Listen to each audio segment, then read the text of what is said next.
ಲೋಕವನ್ನು ತಿಳಿದವನು ನಾಚಿಕೊಳ್ಳುವುದಿಲ್ಲ, ಅನ್ನದ ಬೆಲೆ ತಿಳಿದವನು ಅಹಂಕಾರಿಯಾಗುವುದಿಲ್ಲ. ಹಾಯ್ ಎಲ್ರಿಗೂ, ನಾನು ನಿಮ್ಮ ಮಂಜುಳಾ ಮಧುರಪ್ಪ. ನಾನು ಫ್ಯಾಮಿಲಿ ಜೊತೆ ಗೋವಾ ಹೋಗಿದ್ದೆ. ಊಟದ ವಿಚಾರದಲ್ಲಿ ತುಂಬಾ ಕಷ್ಟ ಆಯ್ತು. ಯಾವ್ದಾದ್ರು ನಾನ್ ವೆಜ್ ಹೋಟ್ಲ್ ಇದೆಯಾ ಅಂತ ಹುಡುಕೊಂಡು ಹೋದಾಗ ನನಗೆ ಕಾಣಿಸಿದ್ದು ಈ ಹೋಟ್ಲು. ಇದು ಯಾವುದೇ ರೀತಿ ಪ್ರಮೋಷನ್ ವಿಡಿಯೋ ಅಲ್ಲ.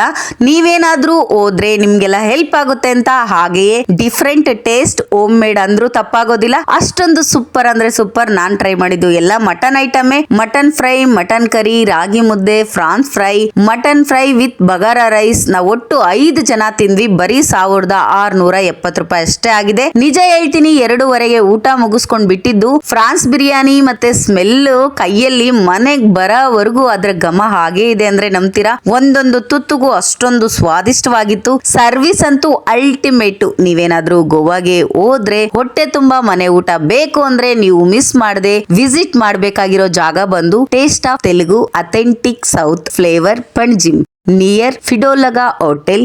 Veg and non veg biryani tiffins. ನನ್ನ ಉದ್ದೇಶ ನನಗೆ ಊಟಕ್ಕೆ ಕಷ್ಟ ಆದ ಹಾಗೆ ನಿಮಗ್ಯಾರಿಗೂ ಆಗ್ಬಾರ್ದು ಅನ್ನೋದು ಅಷ್ಟೇ ಹೇಳ್ತಾ, ನನ್ನ ವಿಡಿಯೋ ನಿಮ್ಗೆ ಇಷ್ಟ ಆಗಿದೆ ಅಂದ್ಕೊಂಡು ನನ್ನ ಫಾಲೋ ಮಾಡೋದನ್ನ ಮರಿಬೇಡಿ. ಹಾಗೆ ಗೋವಾ ಹೋದಾಗ ವಿಸಿಟ್ ಮಾಡದೆ ಇರಬೇಡಿ. ಬಾಯ್ ಎಲ್ರಿಗೂ.